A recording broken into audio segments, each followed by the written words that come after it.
Hi, my name is Arzu Khurana and I'm a wildlife and nature photographer. Capturing landscapes is one of the best things about being close to nature with a camera, and let's see how we can do that best with these tips and hacks.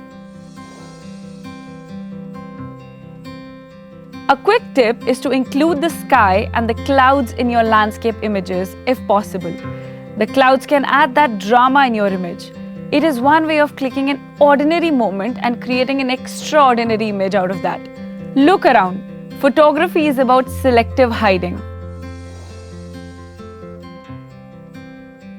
See if there is an interesting element that can become the primary subject in your image, and do not include an element which solves no purpose or fails to carry any kind of a message in the image.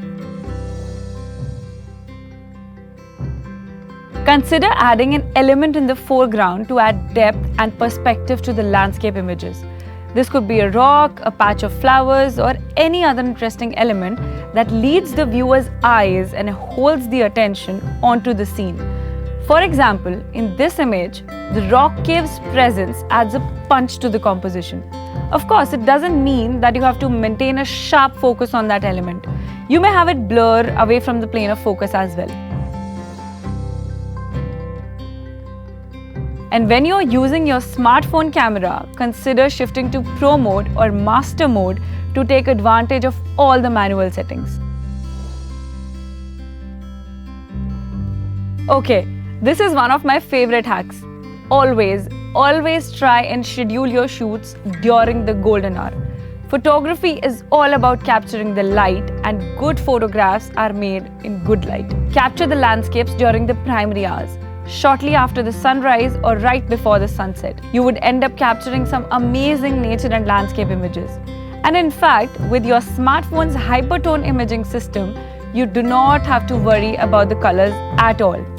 It is going to capture them all in their true essence. While post-processing your image, try and maintain the natural look and feel of the landscape. Avoid over-processing, because that may end up making the image look unnatural or artificial. If you want, try selective sharpening to enhance some details, maybe correct the chromatic aberrations if any, and be careful of over-sharpening, as it may introduce unwanted noise. That's all. Now click some amazing photographs and send them to me by participating in Oppo Imagineif India Photography Awards 2024.